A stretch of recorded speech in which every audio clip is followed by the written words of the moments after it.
Excuse me. So Turn on that. while y'all finish up getting ready, now that you're on, I just want to say welcome to everyone officially, to the students that's here right now. I see Mr. Brandon Gilmer and Miss Tracy Fleming. I just want to say thank you guys for showing up. My name is Willie Hardy, Director of Student Support Services. And I can hear everything. Okay, so I'm Director of Student Support Services, and we have the staff who is leading this presentation. Originally, it was going to be facilitated by Ms. Rosser, and she is now has moved on and gone to another institution. But we really appreciate her because she was very instrumental in assisting SSS with these workshops. With all that being said, we have Ms. Donna Cooper, our retention specialist, Ms. LaQuana Sledge, our student development advisor, and Ms. Laura Zollikoffer, who is also a student development advisor, and they will be leading this workshop or information session today. Okay, so thank you all for showing. I'm gonna get out of the way. Ms. Zollikoffer, Ms. Sledge, take it away. If you're ready.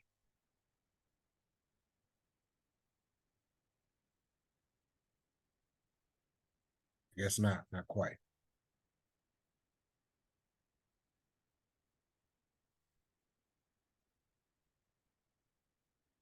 Excuse me. All right, go ahead, Missy. Go ahead. Okay, so what we're doing is career readiness. We're gonna have part 1 and part 2. Today we're going to be discussing the do's and don'ts of career readiness. And so with that being said, Ms. Sledge is gonna be handling the do's for career readiness, and I will be handling the don'ts for the career readiness part. Thank y'all for joining us, and I'm excited. Take away, Ms. Sledge. All right, can everybody see the PowerPoint on the screen? Yes. Perfect. All right, so for the first section of the workshop, we're going to go over some career and readiness do's. All right. So one of the most important ways of establishing, making sure you have like effective career readiness is defining your goals. The first step is to tailor those goals that align with your academic and life experiences, balancing those short-term and long-term objectives towards those goals, and setting clear career goals and identifying and articulating your professional objectives. All right. So this is with developing your professional network. Personally, I found that having that solid foundation of a professional network helps you build connections with peers and colleagues and mentors and professionals in your chosen field, building and maintaining professional relationships, and using networking events both on and off campus, and utilizing network events and platforms such as LinkedIn, Handshake, and Indeed. I want to add, Ms. Sledge, if I may. Go ahead, go. I'm gonna kind of go back to the first slide with the goals and objectives, just so you know the students or participants who view this, I want them to understand the difference between a goal and an objective. A goal is something you set out to do, but it's not necessarily measurable or it's not necessarily detailed. An objective is something you set out to do, but you have the measurables there. So you may say, I want to graduate from college. That would be a goal. Graduates, I may say, and then you say, I want to graduate from college by the year 2030 with an A average. That's an objective. okay? Because you can measure it, but when you're halfway through, do you have an A average, or do you have a B average, or do you have a C average? That way you can measure what you're doing. And that's what makes it an objective, and that's the difference between a goal and objective. So I just want everybody to be clear about goals and objectives that you mentioned in the first slide. Okay, all right. Thank you so much for clarifying. You're welcome. All right. So another good idea towards having the effective career readiness is acquiring relevant skills. So with acquiring relevant skills, identifying skills gained through coursework, life experience, or returning to education, identifying and acquiring skills that are in demand, and the importance of adaptability, continuous learning, and professional development. And I want to add to this, there are a lot of free resources that you can use to build skill set, like coursework that is free, like on LinkedIn, Handshake, Indeed, or even just going on YouTube and doing like different tutorials based on specific skills that you feel like could enhance your coursework or like build your resume towards going higher in your job or your career field. I also like to add that you don't always have to pay for these things. Some of these things are free and really readily available on the internet. Can you guys see my slide? Yes. Okay, it looks weird on my side. So mastering the art of communication. So when it comes to establishing that career network and that professional development, mastering the art of communication is key. First step to that would be tailoring your communication skills for diverse environments, meaning making sure that no matter what room you're in or the environment, that you're able to adjust and switch communication style. Second step to that would be leveraging your life experiences for effective communication. And the most important one that I think that will help one master that art of communication is the importance of active listening. Can I add? Ms. Z, go ahead and add. Okay, so, I don't know, I can't sit and talk. So one of the things that is really, really important when it comes to communication is to be aware of how your body language can communicate something totally different than your mouth.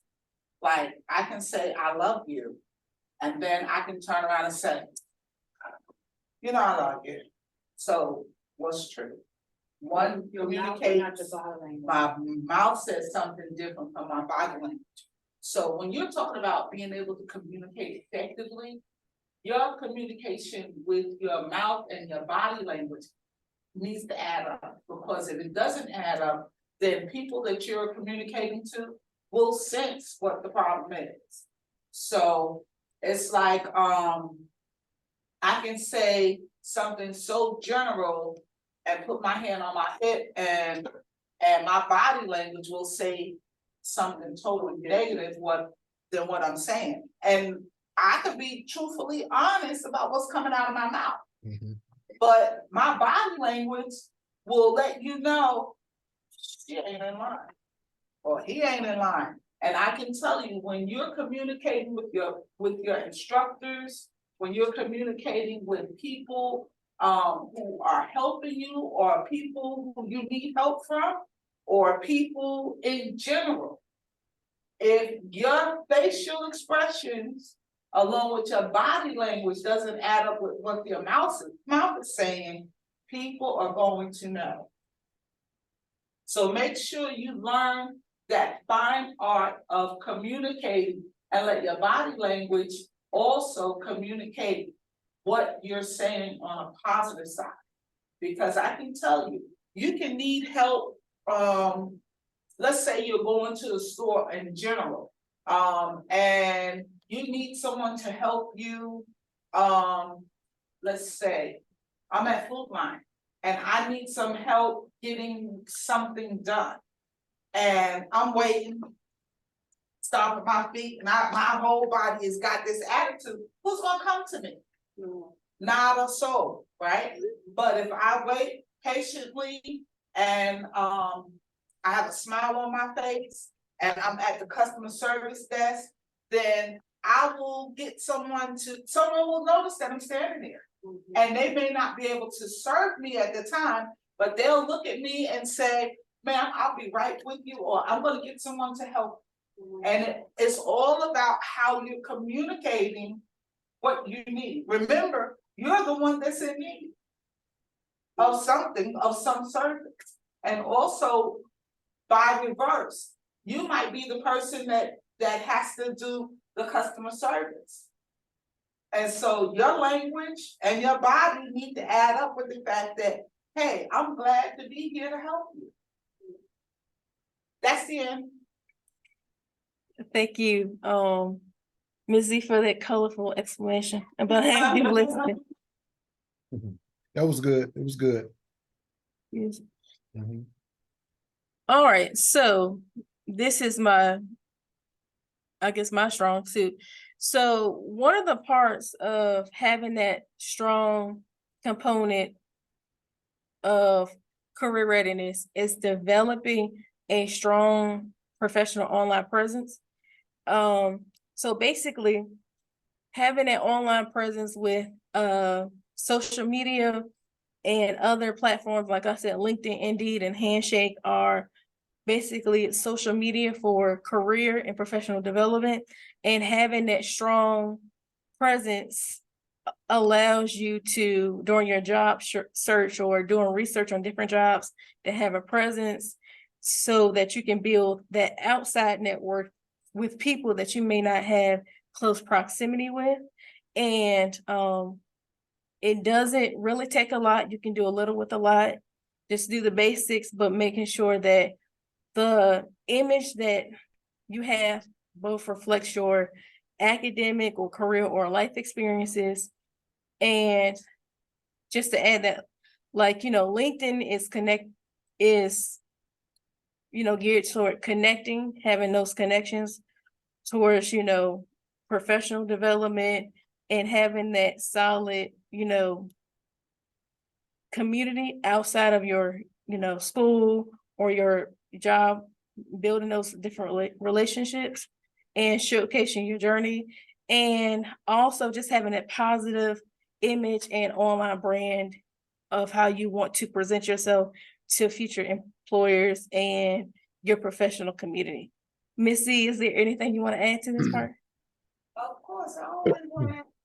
Well, come on up. So, Go ahead and have at it. So, let me explain a little bit more about the importance of building your brand, building your name, and your online presence. Okay, so we know that many students, they're into social media, TikTok, this, that, and the other, and they're doing all kinds of things. What you do, wait, that's a different thing. Okay, I'm not gonna talk about that. But the importance of being able to build a connection is you don't know who knows who, right? And when you're making a network connection with people, you are actually putting yourself out there and you're selling the merchandise that is you. And that's the reason why building a professional online presence and networking with people outside the community as well as inside the community, your HCC community, is important because you're branding yourself and you're selling yourself. You're selling the skills and the knowledge that you've acquired so that you can get that 6-figure job. Okay, that's it. So let me add as well, because I see a dichotomy that I want to highlight. And a dichotomy basically means just kind of two opposites or two ends of the spectrum. And with this talking about the same topic. And so when the last thing I think you talked about was body language, you know, if you kind of look at in the professional in the professional atmosphere, you know, you know, the older people, I can kind of consider myself in that bracket, you know, because the older people tend to be more comfortable with the face-to-face, talking to someone on the phone, not so much with the social media, right? The younger people tend to gravitate more to the social media side and may not have those, one-on-one personal skills face-to-face. So I say that to say that either way, from either position that you're looking from, either perspective, there's work. All right. It takes work to improve. Okay. For, either working the social media side or working on the communication face to face. And so that, I just wanted to highlight that, because I think they both are related, but it's a dichotomy that we see more and more now because of the insertion of technology and where it has gone and where it's going. So just keep that in mind and add that to the statements stated. Also, I also want to add that yes, using these professional online platforms are good, but also too what Mr. Hardy said, you just don't want to look good on paper and on the internet, and people meet you and it's like something's not adding up. Because I've been in situations where I've met people from, certain like professional online groups that I was in, and their personal skills were not the best, but they look very good skill set wise on paper in the work that they do, but their one-on-one skill set was not present. So just create a happy balance with, yes, making sure you have this presence online and you can like connect and all this kind of thing, but make sure you always try to hone in those skills of interpersonal skills and active listening and communication. All right, so now we're on this end with dressing for success. 2 key points: navigating professional dress codes for various settings, and also embracing a personal style within professional norms.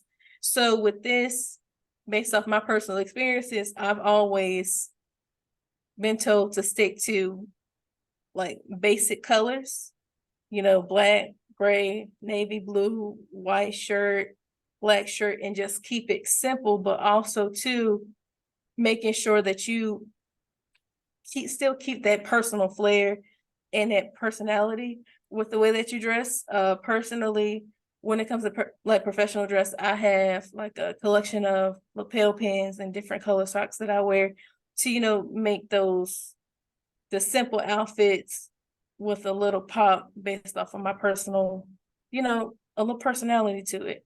Missy, anything you want to add to that? No? Absolutely. Missy, can you come closer so because they can't hear you back there with the mic? So if you turn on the video. Absolutely. When it comes to your dressing for success, when people meet you face to face, they already have an idea of the type of person that you are, just based on what you look like. So when you're trying to dress for success, you want to show them, hey, I have the skills, I know how to dress, and I'm here to get this job.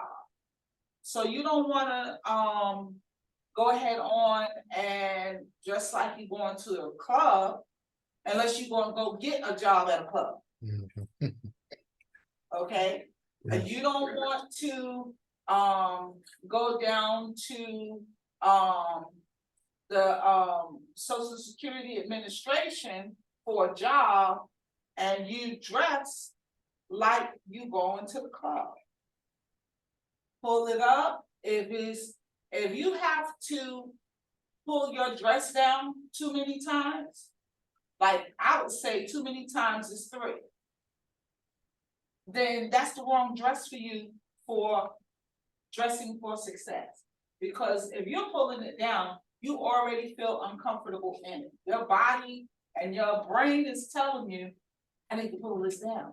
Well, do yourself a favor, get something a little bit longer.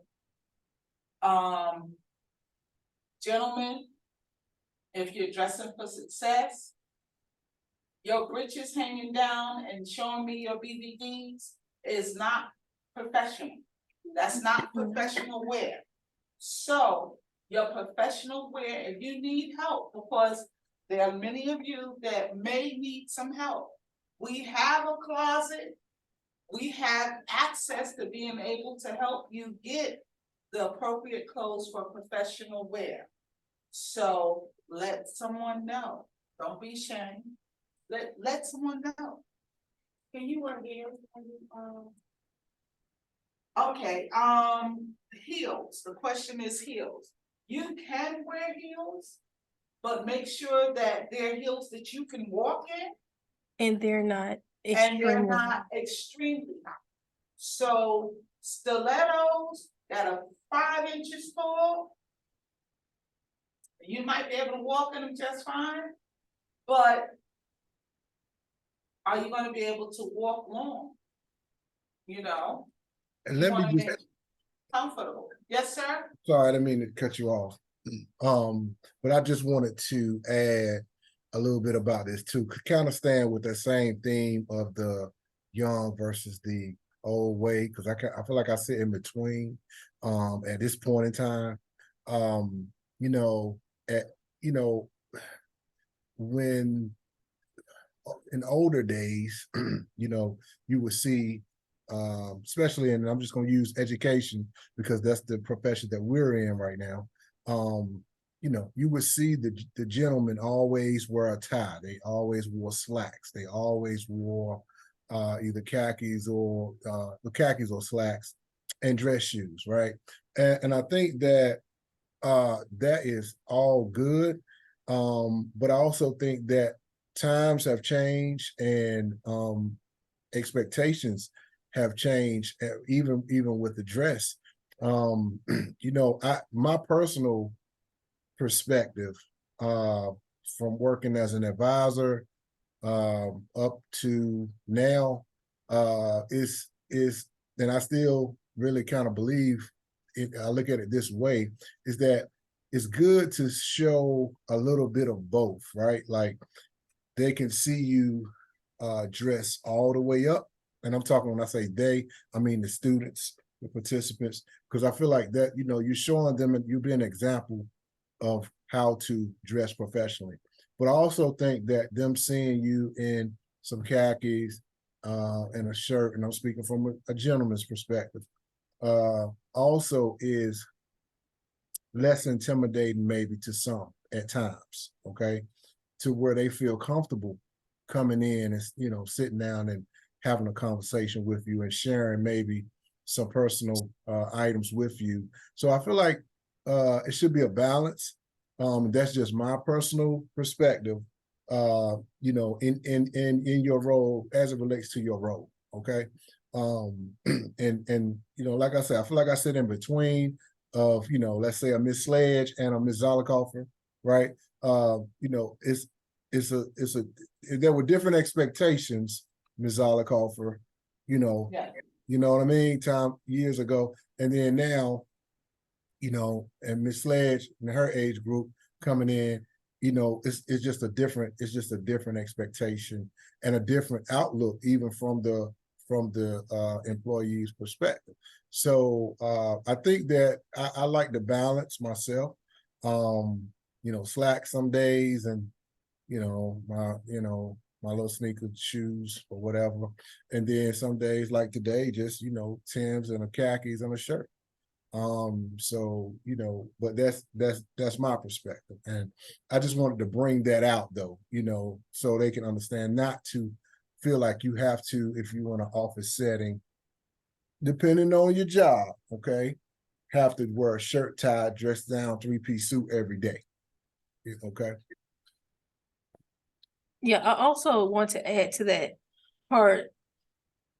When it comes to dressing for success, for me, I think the top priority is like knowing like what works for you and your sizes, and making sure, you know, we wear, wearing things that are comfortable for you and that, fit appropriately based off, your career or like your work environment. Also too, I agree with Mr. Harding about having that balance of some days are lax than others.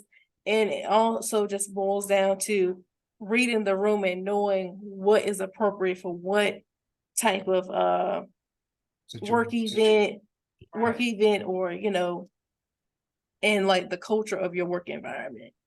Absolutely. I was going to add to the point that you really have to pay attention and do your research on the type of job that you're applying for, what type of work they're doing, because you don't want to, for case in point, I moved from New York to Florida. In New York, you know, it was whenever you go for an interview, you had to be dressed suit down. When I went to Florida and I was looking for a job, every single job I went to, I had a three-piece suit on. And they were looking at me like, where are you going with this? And so finally, after about the fifth job, the person just said, I know you got to be from up north because you're dressing like you getting ready to go to church. And I says, no, this is a regular suit. And am I not dressed appropriately? And they were like, down here, it's too hot for all of that. It was too hot for all that, but I was in an air conditioned car, it didn't matter. But for them, didn't matter what kind of job I was going for, I was actually overdressed. So you have to do your research. And that was a lesson for me because I didn't do my research. Like Mr. Hardy was saying, I could have wore khakis. I could have wore a nice, collared short sleeve shirt and some khakis and some sandals. And that was more than appropriate enough for whatever job I was applying for. But me and my New York thinking, I thought that I was doing my thing. Yeah. Okay, so you gotta do your little research and find out what the job entails, because you don't want to go to a job and it's a factory job and you're applying for a factory position and you're way overdressed. That's it. All right, so the next component that we're gonna cover about the do's of career readiness are internships and volunteering. So let's go over these 4 points. How have internships or volunteer opportunities that can enhance skills, build that professional portfolio. So with having internships and volunteering, the key to that, from my personal experience, is to be very specific and intentional with those, and not just doing the first internship or volunteer opportunity that comes by. Do something that aligns with your overall goals to help you achieve those objectives that you have for your professional goals.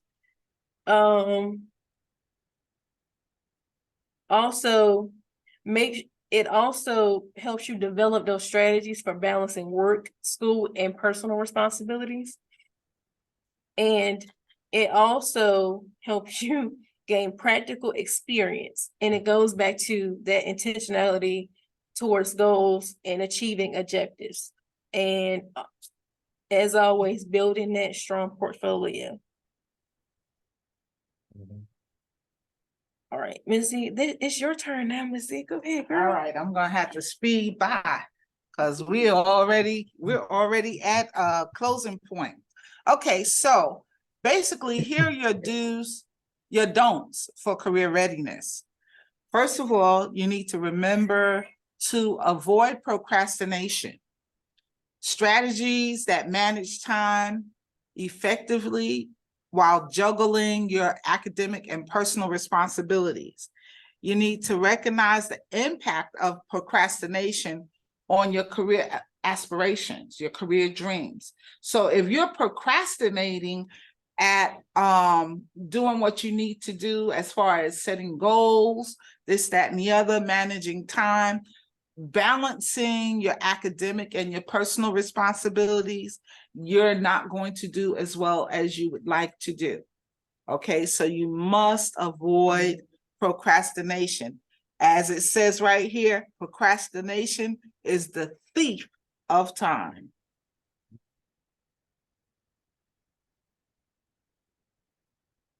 Okay. Don'ts of career readiness: neglecting professional development. Okay, so everyone here is in school, and absolutely all of your classes are part of your professional development. When you're talking about your communication class, your CIS class, and the core classes that you take, all of these classes that you take, it may seem like, what do I need this for? This is not part of my core, my major, this, that, and the other. I don't need this class. But all of these classes are part of your professional development, and it helps you develop and hone in the skills that you need to be able to survive later on. So incorporating ongoing learning and skill development into busy schedules, utilizing resources available to, especially to early college students and returning adults. That's really important, because this campus, although it's small, offer a lot of resources to help you have a successful academic journey. The consequences of stagnation. Stagnation is just like procrastination. Stagnant water stinks. Have you ever been in a room or had a glass of water that hasn't evaporated and it has been sitting there and it doesn't move? It starts to smell. So if you're not moving up, sideways, or promoting yourself, then you're not going to be able to survive. And it's just like, if you think about careers that existed 40 years ago, they don't exist anymore. Think about the telephone operator. Not very many disciplines or occupations have a telephone operator. Not, at least not before you get to the AI person. So remember, you had those people that used to operate a telephone. Well, telephone operators are no longer necessary. So if you decided to be a telephone operator 50 years ago, your job is extinct now. If you don't get professional development to move to the next area, you are jobless. So make sure you stay in the know with professional development with your discipline. Okay, importance of continuous improvement. Every, I would say 7 to 10 years, your life goes through a changing cycle. You're not the same person that you were at 7. You're not the same person that you were at 17. You're no longer the same person that you are at 27. You continue to grow and develop. So living life is going to be a continuous improvement for you. Okay, disregarding network opportunities. We kind of spoke to that. You cannot be an island to yourself.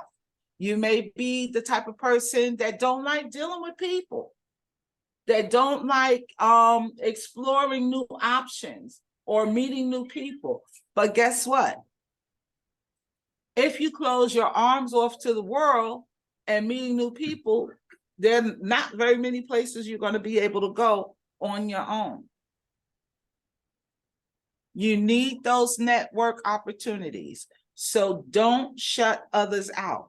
Go and meet new people, learn what they do, because you never know. It might be someone that met you and loved your personality, and maybe not even 6 months or a year down the road, you'll run into someone that knows that person. And they'll say, you know what, I just met this young lady or this young man, and he really impressed me. And they give your name. And you might have inspired the other person that they said, oh yeah, I had a conversation with her, seemed like a couple of years ago, and she's good or he's good. So you never know who's going to speak up for you. Make sure you're using and learning your networks. Okay. And building confidence. Excuse me, one second. Yes, sir. Just wanted to jump in too with the networking piece and what you were saying about the like if you're a person that don't necessarily, if you're introvert, let's say it that way. If you're an introvert and you don't feel like you want to be a person that's very outgoing and so I think also too is just a sidebar that if it's very strong or if it's a barrier for you, you want to explore jobs that may not require you to do a lot of communicating, right? For example, a lab job, right? You're trying to strike a balance, right, between who you are as a person and what you're doing, what type of work you do, right? And so now, if you are a person that is an introvert and you want to do work that requires networking or strong communication skills, then, that's something to work on, right?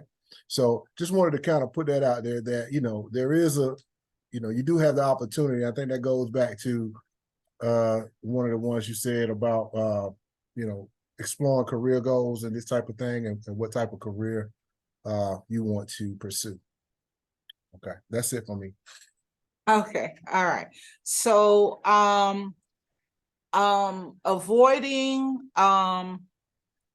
overcoming social anxiety in professional settings. You may have to take a couple of developmental classes to help you with that. It was very difficult for me as a school teacher back in the day to feel comfortable around my peers. And I had to learn how to do that, to feel comfortable around my peers. So it's something that I needed to develop in myself because I was always a shy person. I didn't like speaking, but you would never know that now. So how did you overcome, what class available for that? I actually took a couple of classes that helped me identify some skills that I needed to build up on. And one of those things was being able to be comfortable in a setting of peers. I just didn't like to speak to people. I would speak, like, hey, how you doing, this, that, and the other and stuff. But as far as holding a conversation, it was difficult for me to gravitate and come out of the shell that I was in. And I actually had to really diligently work towards it. And it has to do with building my own self-confidence and knowing myself. The next thing is professional ethics. Every single job that you could ever have, every single place that you could ever go, every single thing that you could ever do will have some form of ethics. So you need to know what those professional ethics are in order to enhance your career success.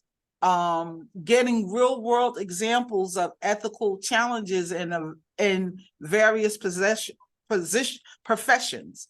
That's very, very important, because you're gonna, as you go through life and you go to interviews and things like that, your employers are going to give you real life situations, and they want you to be able to solve them.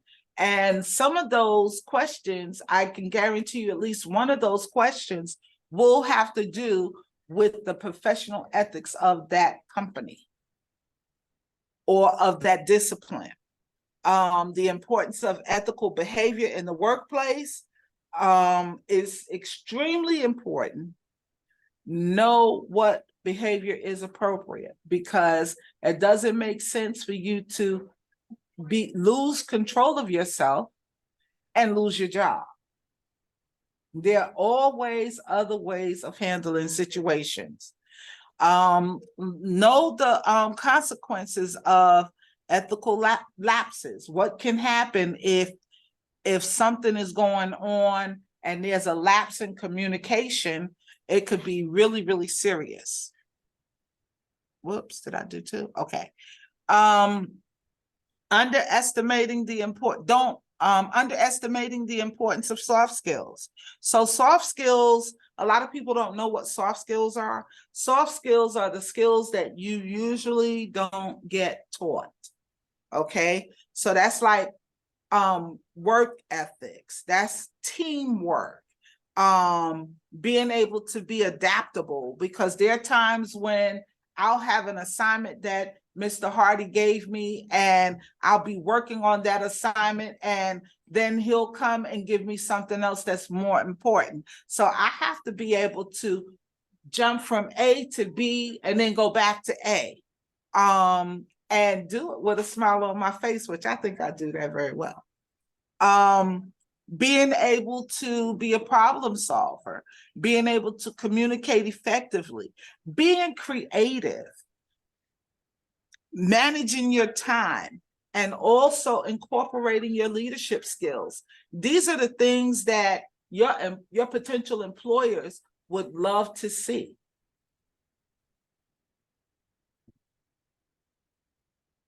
Neglecting your mental health. Okay, so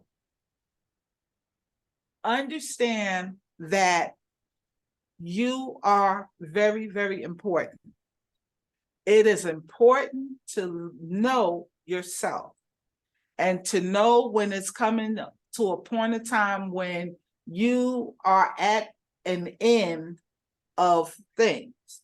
Before you get to that point of blow out and blow up and burn out, take care of yourself. Self-care is so important. How are you expected to take care of your academic needs and your financial needs and your responsibilities at home when you're not taking care of yourself?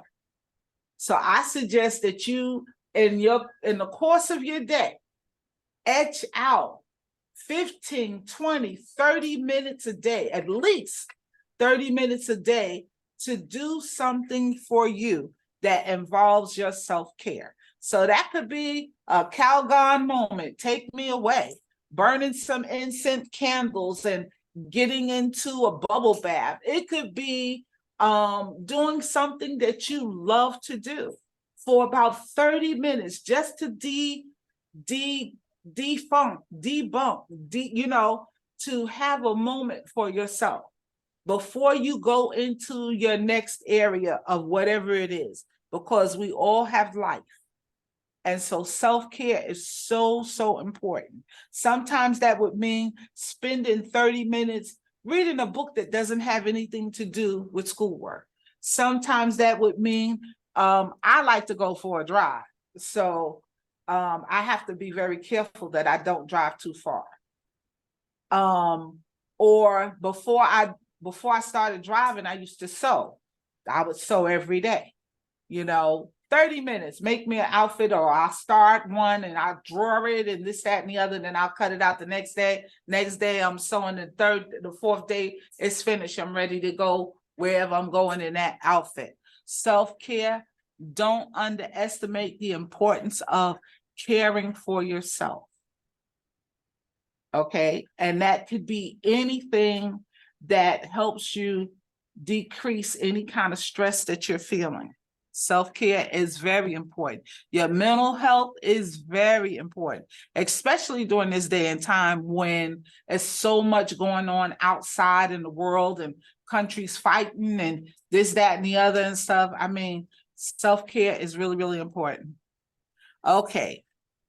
Next, and I'm thinking this is the last one. Don't overlooking the importance of social media. Okay, so we talked earlier about social media, LinkedIn, Handshake, this, that, and the other. Creating a positive online presence for career success, balancing your personal and professional life aspects on social media, knowing what's inappropriate social media, what inappropriate social media activity can affect your career. Because guess what? I can tell you, you have Instagram, you have, what's the other one? Facebook, and all these other handles. And I can tell you, employers really do pay attention to what your social media accounts look like. They can judge whether or not they want you on as part of their team. Can I add in something, Solicoffer? I was just getting ready to say, Miss Porch, can you chime in for a minute? Yes. And it's very important to also know that, you know, in this day and age, a lot of times when you even act up in public, people will find your social media and they will get you fired. It's been more than one occasion where communities have gotten together and they don't even need your name. So it's even important to understand that it's a big impact of social media on what you say and especially on what you do in public, because a lot of times it will affect your career. Most definitely. So you have to be very, very careful what you put out there, because it's not like it can't be stolen from the clouds and people can't see what you're doing. The biggest thing now is, ooh, let me videotape this. Next thing you know, you are blown up across the world doing something that you really should have been in control and should not have done. And it can actually cost you your job. And I know a good 10 years ago that educational institutions were actually looking at people's Facebook accounts and their Instagrams and blogs to see what they were doing and what they were saying and the people that they were socializing with. And that made a decision as to whether or not they wanted that student in their school. So you have to be aware of your social media presence and who you are aligning yourself with. Okay. Conclusions. Anybody? I want to make sure that you pay attention to the do's and don'ts. I want to encourage you to please look for opportunities of professional development. Please look for opportunities for growth on campus. Please look for ways to develop a network. I want to ask how many of you actually have a filled out resume, a resume where you can actually present a page of stuff, 4 or 5 jobs that, or 4 or 5 things that you've done as in community services, or that would develop your skills and that you can say you have those skills. We can talk about that later, but I want to encourage you to definitely develop your personal and your professional growth. Any questions? Turn the camera on so we can see. Questions, anyone? Comments? Okay. So if there aren't any questions or comments, I would like to thank the staff for putting this together and presenting this today. Everyone had a role to play, and I think you did an excellent job presenting this and putting it together and presenting it. And I think all of the information was relevant and appropriate. So you know, hats off to you all. Please be on the lookout for the evaluation coming from Ms. Porch, formerly known, I'm sorry, Mrs. Porch, formerly Ms. Cooper. I think she put it in. And also, Ms. Sledge, you put a electronic sign in. Is that what you just put up? Yes, Okay, so she just so put, we can count those that are virtual. okay, thank you. So she just shared the electronic sign in. So if you know you're here, please sign in with that, Mr. Gilmer.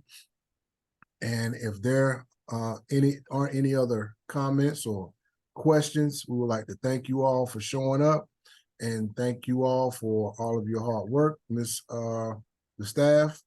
And that's it. Have a great day.